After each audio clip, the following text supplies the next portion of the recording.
साथियों नमस्कार, आप सबों का मेरे YouTube चैनल पर स्वागत है। आज हम लोग TRE 4 के बारे में बात करेंगे। अभी ये बात करना क्यों ज़रूरी है कि सोशल मीडिया में मैं लगातार देख पा रहा हूँ कि अलग अलग यूट्यूबर्स या डिफरेंट मोटिवेटर के द्वारा ये बात कही जा रही है कि TRE 4 होगा नहीं होगा, इसको लेकर के काफ़ी उहापोह है। तो कई छात्रों ने मुझे फ़ोन किए हैं सैकड़ों की संख्या में, और मैं उन्हीं का शंका समाधान के लिए ये वीडियो लेकर के आ रहा हूँ आप सबों के सामने।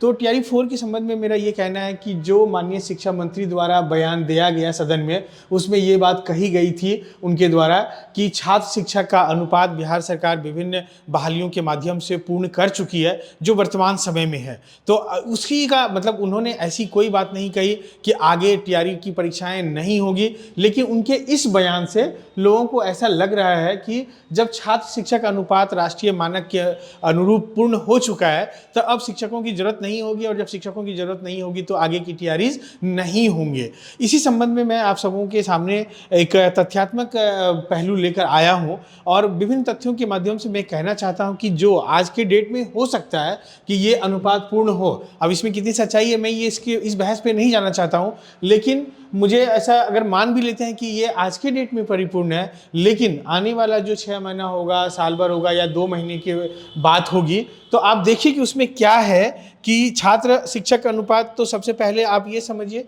कि जो कैसे होता है, छात्रों की संख्या डिवाइडेड बाय शिक्षकों की संख्या, उससे एक मानक अनुपात हम लोग निकालते हैं। अगर मान लीजिए 40 राष्ट्रीय औसत के राष्ट्रीय अनुपात के अनुसार से निर्धारित है, आज हम लोग मान भी लेते हैं 40 है, तो आगे देखिए क्या होगा कि जो हर साल है छात्रों की संख्या बढ़ती है। आपको पता है जनवरी सेशन होता है, और जिस तरह से पॉपुलेशन बढ़ रहा है और सरकार की विभिन्न योजनाएं चल रही है, सरकार भी एडमिशन को प्रमोट कर रही है, और उसके लिए शिक्षक भी मतलब टोला मोहल्ला और कई लेवल पे जो एक अवेयरनेस प्रोग्राम चल रहा है, उस प्रोग्राम के माध्यम से हर साल छात्रों का नामांकन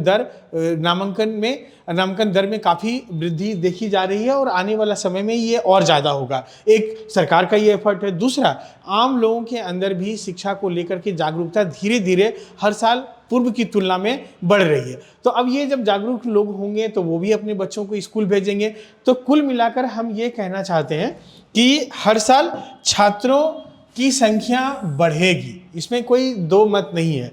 जब छात्रों की संख्या बढ़ेगी, दूसरी बात है कि आप देखेंगे उच्च कक्षाओं में जो क्लास 9, 10, 11, 12, जैसे हम लोग प्राइमरी से जाते हैं हाई स्कूल से हायर सेकेंडरी, फिर वहाँ से हम लोग +2 की बात करते हैं, तो ड्रॉप आउट रेशियो जो धीरे धीरे हम लोग देखते हैं कि ड्रॉप आउट रेशियो रहता है पहले की तुलना में। तो अब क्या हो रहा है कि ड्रॉप आउट रेट भी डिक्लाइन हो रहा है। ड्रॉप आउट रेट डिक्लाइन होने की वजह से हायर क्लासेस के लिए भी छात्रों की संख्या में बढ़ोतरी होगी। दूसरा है कि शिक्षक रिटायर भी हो रहे हैं हर साल, हर महीने काफ़ी संख्या में, सैकड़ों की संख्या में, अगर देखें पूरे बिहार प्रोस्पेक्ट में तो हज़ारों की संख्या में हर साल शिक्षक रिटायर हो रहे हैं।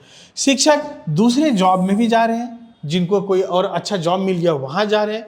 दूसरे राज्य से आए जो शिक्षक हैं वह भी यहाँ से अगर उनको जॉब करने में परेशानी हो रही है तो वो छोड़ के जा रहे हैं, या फिर उनको अपने राज्यों में जॉब मिल रहा है तो वहाँ जा रहे हैं।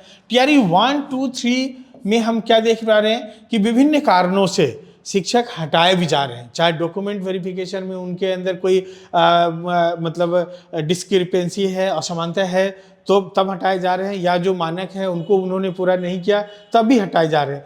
तो अगर इस पूरे प्रकरण को हम लोग देखना चाहें तो देखिए इस रूप में देख सकते हैं कि नंबर ऑफ स्टूडेंट्स बढ़ रहा है और नंबर ऑफ टीचर्स घट रहा है। अब यहाँ देखिए कि नंबर ऑफ स्टूडेंट्स जब बढ़ाएंगे और नंबर ऑफ टीचर्स को घटाएंगे, तो अगर आज भी हम लोग मान लेते हैं कि ये 40 है, तो अगर ये छात्रों की संख्या बढ़ जाएगी, शिक्षकों की संख्या बढ़ जाएगी, तो यही 45, 50, 55 हो जाएगा।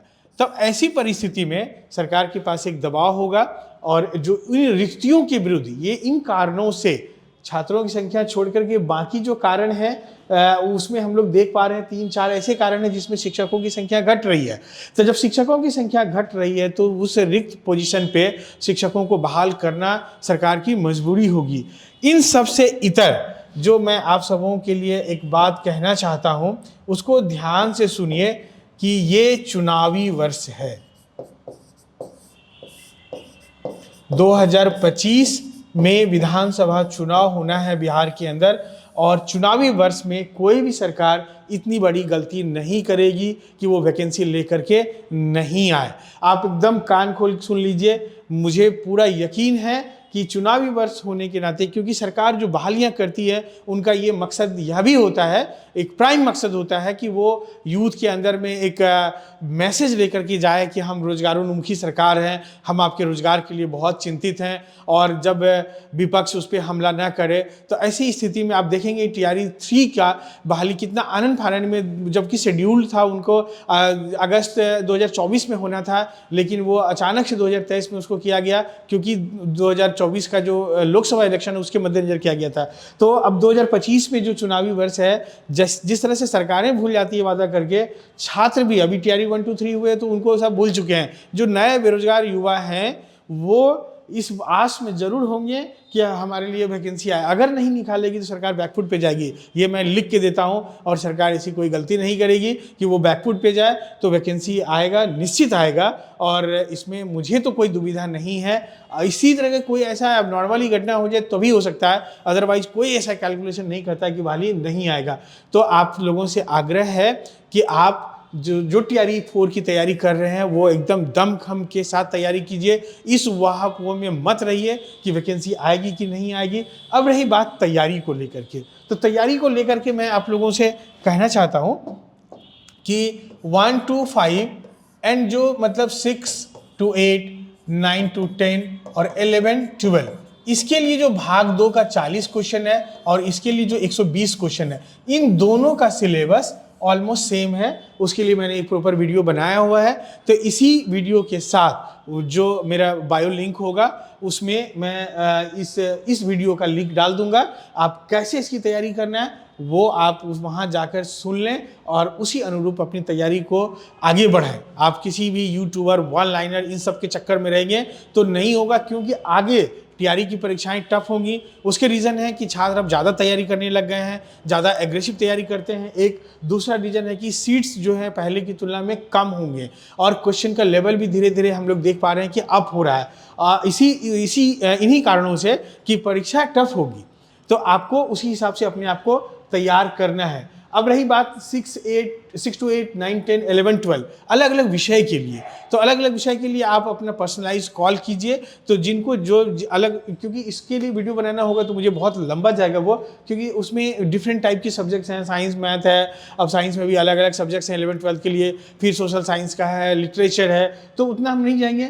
जिनको इसके लिए स्पेशलाइज, जो आपका मेन सब्जेक्ट है 80 नंबर का, उसके लिए अगर आपको कोई भी सलाह चाहिए तो आप मुझे पर्सनलाइज 6206692145 पर कॉल कीजिए। 6 to 9, 6 बजे शाम से लेकर 9 बजे रात तक मैसेज नहीं कीजिएगा। कॉल हम रिसीव नहीं किए तो उसका हम जवाब देंगे आपको कॉल करके, जब मुझे टाइम मिलेगा तो मैं पर्सनलाइज बताऊंगा कि आप फलना सब्जेक्ट के लिए किन अध्ययन सामग्री को आप अडॉप्ट कीजिए।